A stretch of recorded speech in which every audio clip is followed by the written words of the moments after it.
സുഹൃത്തുക്കളെ നമസ്കാരം. പുതിയൊരു വീഡിയോയിലേക്ക് എല്ലാവർക്കും സ്വാഗതം. കോൺഫിഡന്റ് ഗ്രൂപ്പ് MD ആയ CJ റോയിയുടെ മരണത്തെ കുറിച്ചിട്ട് തന്നെയാണ് ഇപ്പോഴും പറയാനുള്ളത്. അതായത് എന്തോ ഒരു ദുരൂഹത, എന്തോ ഒരു റോങ് അവിടെ നടന്നിട്ടുണ്ട് എന്നുള്ള കാര്യത്തിൽ യാതൊരു സംശയവുമില്ല. അതിൻ്റെ ചില ഊഹാപോഹങ്ങളെല്ലാം ഇങ്ങനെ പുറത്തു വന്നുകൊണ്ടിരിക്കുകയാണ്. പല കാര്യങ്ങളും പല ആൾക്കാരും പറയുന്നുണ്ട്. പക്ഷേ അതൊക്കെ എന്ന് പറഞ്ഞു കഴിഞ്ഞാൽ എനിക്ക് തോന്നുന്നത് ഇല്ലാത്ത കഥകളൊന്നുമല്ല മക്കളെ, ഉള്ള കഥകൾ തന്നെയാണ്. ഞാൻ പറഞ്ഞല്ലോ, മനുഷ്യന്മാർ പണമുണ്ടാക്കാൻ ശ്രമിക്കുമ്പോൾ പലതും ചെയ്യും. അത് കഴിഞ്ഞതിന് ശേഷം ഒരു സ്റ്റാൻഡിൽ എത്തിയപ്പോഴാണ് തിരിഞ്ഞിങ്ങനെ നോക്കുന്നത്. ആ നോട്ടത്തിലാണ് പലരെയും ചവിട്ടി വീഴ്ത്തിയതും പലരുടെയും കണ്ണീര് വീണതും. അതുപോലെ തന്നെ എന്ന് പറഞ്ഞാൽ ചില നിരക്കാത്ത കാര്യങ്ങളൊക്കെ ചെയ്തിട്ടാണ് താൻ ഇവിടെ എത്തിയത് എന്നുള്ളൊരു കുറ്റബോധം വേട്ടയാടി തുടങ്ങും. അപ്പോഴാണ് ഇവരൊക്കെ എന്ന് പറഞ്ഞാൽ ദാനങ്ങൾ ചെയ്യുന്നത്. ഒരുപാട് പേർക്ക് ധർമ്മങ്ങൾ ചെയ്യും, അങ്ങനെയൊക്കെ ചെയ്യും. പിന്നെ എന്ന് പറഞ്ഞാൽ ഇപ്പോഴും തന്നെ സോഷ്യൽ മീഡിയയിലൂടെ മുഖം മിനുക്കാൻ വേണ്ടിയിട്ട് നടക്കുന്ന ഒരുപാട് ആൾക്കാരുണ്ട്. അതിൻ്റെയൊക്കെ പിന്നിൽ എന്ന് പറഞ്ഞു കഴിഞ്ഞാൽ ഒരുപാട് പേരുടെ കണ്ണീരുണ്ടാകും. CJ റോയി എന്ന് പറയുന്ന വ്യക്തി പണക്കാരായതിൻ്റെ പിന്നിലും ചില കളികൾ നടന്നിട്ടുണ്ട് എന്നുള്ളതാണ് ചില ആൾക്കാരുടെ കമൻറ്റിൽ നിന്നും മനസ്സിലാകുന്നത്. അതായത് ഇതിനു മുന്നേ റോയി വർക്ക് ചെയ്തിരുന്ന കമ്പനി, അതുപോലെ തന്നെ എന്ന് പറഞ്ഞാൽ കമ്പനിയുടെ മാനേജർ, അദ്ദേഹത്തിൻ്റെ കുടുംബം തകർന്നു എന്നൊക്കെ പറഞ്ഞിട്ട് ചില കമൻറ്റുകൾ വരുന്നുണ്ട്. അതൊക്കെ എന്ന് പറഞ്ഞു കഴിഞ്ഞാൽ നമുക്ക് വേണമെങ്കിൽ അതെല്ലാം ശരിയല്ലടേ, അതൊക്കെ വെറുതെ പറയുന്നതാടേ എന്നൊക്കെ പറഞ്ഞു വിടാം. പക്ഷേ ഈ സമീപകാലത്ത് നമുക്ക് എല്ലാവർക്കും അറിയാം, നമ്മുടെ അറ്റ്ലസ് രാമചന്ദ്രൻ മരിക്കുന്നതിന് മുമ്പേ അദ്ദേഹം പറഞ്ഞൊരു കാര്യമുണ്ട്. എന്താണെന്ന് വെച്ചാൽ, ഞാൻ ജയിലിലായി കഴിഞ്ഞപ്പോഴേ എൻ്റെ തൊഴിലാളികളായ ഒരുപാട് പേര് എന്നെ ചതിച്ചു, പലരും എന്ന് പറഞ്ഞാൽ പലതും എടുത്തിട്ടാണ് നാട് വിട്ടത്. അതായത് ഇദ്ദേഹം ജയിലിലല്ലേ, ഇനി പുറത്തു വരില്ലല്ലോ, അതുകൊണ്ട് തന്നെ ഇവർ കൃത്യമായിട്ടെന്ന് പറഞ്ഞാൽ ആപ്പ് വെച്ചു. അതുപോലെ തന്നെ പലരും നന്നായിരിക്കുന്നത് പലരുടെയും ഈ ചുമലിൽ ചവിട്ടി തന്നെയാണ്. അതാണ് ഞാൻ പറയുന്നത്. ഇനി കുറേ നാൾ കഴിഞ്ഞാൽ ഇവരൊക്കെ എന്ന് പറഞ്ഞു കഴിഞ്ഞാൽ വലിയ പണക്കാരായിട്ട് വരും. അപ്പോഴാണ് നമ്മളെല്ലാവരും ഇവർക്ക് എന്തെങ്കിലും അപകടം സംഭവിക്കുമ്പോൾ നമ്മൾ എന്താ പറയാന്നറിയാം, അതായത് അറ്റ്ലസ് രാമചന്ദ്രനെ ചതിച്ചിട്ടാണ് അവൻ പണക്കാരനായത്, അതിൻ്റെ ഇതാണ് അവനും അവൻ്റെ കുടുംബവും അനുഭവിക്കുന്നതെന്ന് നമ്മൾ പറയും. അപ്പോഴെല്ലാവരും പറയും പോടേ വെറുതെ പറയുന്ന ആടേ എന്ന് പറയും. കാരണം എന്താ, അവൻ അപ്പോഴും ഇവിടെ എന്ന് പറഞ്ഞാൽ ദാനധർമ്മിയായിട്ടുണ്ടാകും, അവൻ എല്ലാവരുടെയും നല്ല കണ്ണിലുണ്ണിയായിട്ടുണ്ടാകും, അവൻ എല്ലാവരുടെയും നല്ല എന്താ അവരുടെ കൂട്ടുകാരായിട്ടുണ്ടാകും, രാഷ്ട്രീയക്കാരുടെ ഉറ്റ ചങ്ങാതിയായിട്ടുണ്ടാകും. അതുകൊണ്ട് തന്നെ ഈ കാര്യങ്ങളൊന്നും ആരും ഓർമ്മിക്കത്തില്ല. പക്ഷെ അതുപോലെ തന്നെയാണ് എല്ലാ കാര്യത്തിലും കാലം കണക്ക് ചോദിക്കും. അതുപോലെയാണ് ഞാൻ പറയുന്നത്. ചില കമൻറ്റുകൾ ഞാനൊന്ന് വായിക്കാട്ടാ, ഇത് എത്രത്തോളം ശരിയാണ് എന്നൊന്നും നമുക്കറിയില്ല. ഞാൻ ഇങ്ങനെ ഓരോ സ്ഥലത്ത് നിന്നെടുത്ത ഓരോ കമൻറ്റുകളാണ്. അപ്പോൾ നമുക്കതൊന്ന് വായിച്ചിട്ട് വരാം. ഓരോ ആൾക്കാർ അവരുടേതായ ഊഹാപോഹം വെച്ചാണോ എഴുതിയത് എന്നൊന്നും അറിയില്ല. ഒരു പ്രധാനപ്പെട്ട ഗ്രൂപ്പിലെ ഒരു നമ്പൂതിരിയെ പറ്റിച്ച് 7 കൊല്ലം ജയിലിൽ കിടത്തിയിട്ടുണ്ട്. 20 ഗുണ്ടകളും സൈലന്റ് തോക്കുമായി മാത്രം സഞ്ചരിച്ച മനുഷ്യൻ പുണ്യാളനാവാൻ സാധ്യതയില്ല. ഇപ്പോൾ ന്യായീകരിക്കാൻ വരുന്ന പലരും സ്വർണ്ണക്കടത്തുകാരോ കഞ്ചാവ് കടത്തുകാരോ ഒക്കെയാണ് എന്നുള്ള തരത്തിൽ ഒരു കമൻറ്റ് വന്നതാണ്.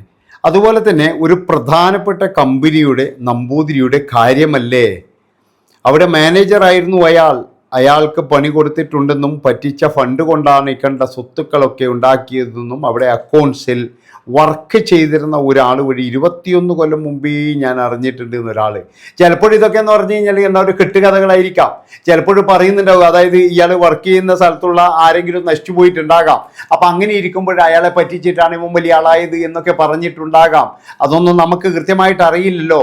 ഏതായാലും ഇങ്ങനെയുള്ള ചില കമൻറ്റുകളും കാര്യങ്ങളൊക്കെ വരുന്നുണ്ട് റോയിക്കെതിരെ എന്നാണ് എനിക്ക് പറയാനുള്ളത്. നമുക്ക് അറിയാത്തിടത്തോളം കാലം അത് എത്ര കണ്ട് സത്യമുണ്ടെന്ന് നമുക്കറിയില്ല. എന്നാലും ബാംഗ്ലൂർ നഗരത്തിലൊക്കെ എന്ന് പറഞ്ഞു കഴിഞ്ഞാൽ ഒരു ചെറിയൊരു തരത്തിലുള്ള ഊമറുകൾ, അതായത് ഇങ്ങനെയൊരു സംഭവങ്ങൾ ഇതിൻ്റെ പുറകിലുണ്ട് എന്ന് ചില മലയാളികളൊക്കെ ഇങ്ങനെ പറച്ചൽ തുടങ്ങിയിട്ടുണ്ട് എന്നാണ് എനിക്ക് പറയാനുള്ളത്. അതുപോലെ തന്നെ എന്ന് പറഞ്ഞാൽ വേറൊരു വ്യക്തി, ഒരു മാധ്യമ പ്രവർത്തകനാണ്, ചില വിവാദങ്ങളിലൊക്കെ ഇടപെട്ടാണ്, അയാൾ പറയുന്ന പല കാര്യങ്ങൾ വേറെയുണ്ട്. അങ്ങനെ ഒരുപാട് പേര് എന്ന് പറഞ്ഞാൽ എന്തൊക്കെയോ കാര്യങ്ങൾ പറയുന്നുണ്ട്. അതുപോലെ സ്ലോവാക്യ എന്ന് പറയുന്ന ഒരു സംഭവം, അത് ഏതൊരു രാജ്യത്ത് പോയിട്ട് ഏതൊരു കൗൺസിലിറ്റ് ഇയാൾ പൈസ കൊടുത്ത് വാങ്ങിച്ചിട്ടുണ്ട് എന്ന് വരെ പറയുന്നുണ്ട് ചില ആൾക്കാർ. അത് എത്രത്തോളം സത്യമുണ്ടെന്ന് നമുക്കറിയില്ല. അതുകൊണ്ടാണ് ഞാൻ പറയുന്നത്, ഇതിൻ്റെ പുറകിൽ എന്ന് പറഞ്ഞു കഴിഞ്ഞാൽ എന്തോ പ്രധാനപ്പെട്ട ഒരു സംഭവമുണ്ട്. അത് പുറത്തു വരും എന്നുള്ളത് കൊണ്ടാണോ, അല്ലെങ്കിൽ അത് പുറത്തു വന്നു കഴിഞ്ഞാൽ തന്നെ ജനങ്ങൾ കാറി തുപ്പും, ഇല്ലെങ്കിൽ തൻ്റെ പദവികളെല്ലാം നഷ്ടപ്പെടും, തൻ്റെ എല്ലാം നഷ്ടപ്പെട്ട് താനിങ്ങനെ ഒരു ഇതായിട്ട് പോകും എന്നുള്ളത് കൊണ്ടാണോ ഇദ്ദേഹം ഇത് ചെയ്തത്? അതല്ല, ഇദ്ദേഹത്തിന് അമ്മയോട് സംസാരിക്കാനുള്ളത് എന്താണ്? സഹോദരനെ കാണണം, സംസാരിക്കണം എന്ന് പറഞ്ഞിരുന്നു, അതെന്താണ്? അതൊന്നും സംസാരിച്ചിട്ടില്ല. അതുകൊണ്ട് റോയിയുടെ മരണം എന്ന് പറഞ്ഞു കഴിഞ്ഞാൽ ഒരു വലിയ ദുരൂഹതയല്ല, ഒരു വലിയൊരു സംഭവമായിട്ട് തന്നെ മാറാൻ പോവുകയാണ്. ഇതിൻ്റെ ഉള്ളിലുള്ള പല കണ്ടെത്തലുകളും പുറത്തു വന്നു കഴിഞ്ഞാൽ ഒരു പക്ഷേ റോയിയുടെ സ്ഥിതി എന്തായിരിക്കും എന്നറിയില്ല. ഞാൻ പറഞ്ഞല്ലോ, മരണം എന്ന് പറയുന്നത് ഒരാളെ പുണ്യാളനാക്കുന്നില്ല. അതായത് അയാൾ എന്തെങ്കിലും ചെയ്തിട്ടുണ്ടെങ്കിൽ മരണശേഷവും അത് ചർച്ച ചെയ്യപ്പെടും. ഇന്നത്തെ കാലത്ത് അതാണ് നടന്നുകൊണ്ടിരിക്കുന്നത്. ഇപ്പം റോയ് സാറ് തന്നെ എന്ന് പറഞ്ഞാൽ, നമ്മൾ ഇതുവരെ കണ്ട റോയ് സാറ് വളരെ മാന്യനാണ്, വളരെ ഡീസൻ്റാണ്, അതുപോലെ സ്നേഹമുള്ളവനാണ്. പക്ഷെ ഇതിൻ്റെ അടിയിൽ എന്തെങ്കിലും ഒരു ചതിയുണ്ടോ, അല്ലെങ്കിൽ ഇതിൻ്റെ ഇടയിൽ എന്തെങ്കിലും ഒരു സംഭവമുണ്ട്, ഇതൊന്നും നമുക്കറിയില്ല. അതുകൊണ്ട് ഞാൻ പറയുകയാണ്, ഇതിൻ്റെ ഉള്ളിലുള്ള എല്ലാ സംഭവങ്ങളും പുറത്തു കൊണ്ടുവരണം. അല്ലാതെ കേവലം ഒരു ഇഡിയോ അല്ലെങ്കിൽ ഒരു IT റെയ്ഡ് എന്നൊക്കെ പറഞ്ഞിട്ട് ഒരാൾ മരിക്കുക എന്ന് പറഞ്ഞു കഴിഞ്ഞാൽ അത്ര വലിയൊരു സംഭവമൊന്നും ആടെ തോന്നില്ല എനിക്ക്. കാരണം എന്താ വെച്ചാൽ ഇതൊക്കെയെന്ന് പറഞ്ഞ് ഒരു ബിസിനസ്സുകാരൻ്റെ ജീവിതത്തിൽ ഉള്ളതാണ് ഈ റെയ്ഡും കാര്യങ്ങളൊക്കെ. അത് നമ്മൾ കൃത്യമായിട്ട് നമ്മൾ പേപ്പർ കൊണ്ട് കൊടുത്തു കഴിഞ്ഞാൽ തീർന്ന പ്രശ്നമേ ഉള്ളൂ. ഇനി എന്തെങ്കിലും ചെറിയ വേഷം സംഭവിച്ചിട്ടുണ്ടെങ്കിൽ നമുക്ക് പിഴ അടച്ചു കഴിഞ്ഞാൽ, ഇല്ലെങ്കിൽ അതിൻ്റെ കേസും കാര്യങ്ങളൊക്കെ അങ്ങ് പോകും, അത്രയേ ഉള്ളൂ. അല്ലാതെ നമ്മൾ ഇത് വിചാരിക്കുന്നത് പോലൊരു വലിയ ഇയാളെ പിടിച്ചിട്ട് അങ്ങ് ഉള്ളിൽ കൊണ്ടുപോയിട്ട് തല്ലോ, അതൊന്നുമില്ല. അപ്പോൾ ഞാൻ പറഞ്ഞു വരുന്നത് എന്താണെന്ന് വെച്ചാൽ, 3 മാസത്തോളമായിട്ട് ഇയാളെ വിടാതെ പിന്തുടരുന്നുണ്ട്. ഇയാളുടെ കയ്യിൽ എന്തോ ഒരു സംഭവം ഉണ്ട് എന്ന് അവർക്ക് കൃത്യമായിട്ട് മനസ്സിലായിട്ടുണ്ട്.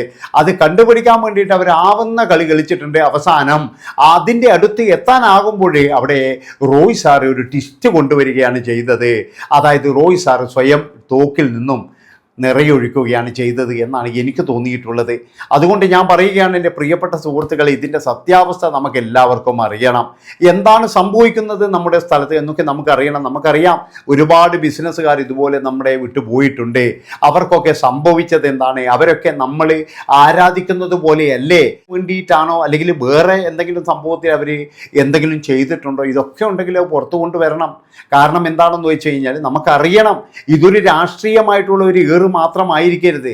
ഇതിപ്പോഴും പല ആൾക്കാരെന്ന് പറഞ്ഞാൽ അങ്ങോട്ടും ഇങ്ങോട്ടും രാഷ്ട്രീയപരമായിട്ട് ഉപയോഗിക്കുകയാണ് ചെയ്യുന്നത്. അതൊരിക്കലും ശരിയല്ല എന്നാണ് എനിക്ക് പറയാനുള്ളത്. അതായത് ഇത് രാഷ്ട്രീയം വേറെ, അതുപോലെ തന്നെ ഈ ഒരു മരണം വേറെ. അതുകൊണ്ട് ഈ മരണം കൃത്യമായിട്ട് അന്വേഷിച്ചിട്ട് കൃത്യമായിട്ട് പറയണം. ഇല്ലെങ്കിൽ ഞാൻ പറഞ്ഞല്ലോ, ഇവിടെ ഒരുപാട് കമൻറ്റുകൾ വരുന്നുണ്ട്, അതുപോലെ ഒരുപാട് ശാപങ്ങളുണ്ട്. എങ്ങനെയാണ് പണക്കാരനായത്, ഒരാൾ എങ്ങനെയാണ് പണക്കാരനായത്? ഇദ്ദേഹം പറയുന്നത് പോലെ 6000 രൂപയുടെ ഭൂമിയെടുത്ത് 12 കോടി രൂപയ്ക്ക് വിറ്റു എന്നൊക്കെ പറയുമ്പോൾ അതെങ്ങനെയാണ് സംഭവിച്ചത്? എവിടെയാണ്? അവരൊക്കെ കൃത്യമായിട്ട് പൈസ കൊടുത്തിട്ടാണോ ഭൂമി എടുത്തത്, അല്ലെങ്കിൽ അവരുടെയൊക്കെ ശാപമുണ്ടോ? ഇതൊക്കെ അന്വേഷിക്കണം. അപ്പോൾ ഇത്രയും പറഞ്ഞുകൊണ്ട് ഈ ഒരു വീഡിയോ ഇവിടെ വെച്ച് വൈൻഡപ്പ് ചെയ്യാൻ അടുത്ത വീഡിയോ ആയിട്ട് വരാം. നന്ദി, നമസ്കാരം.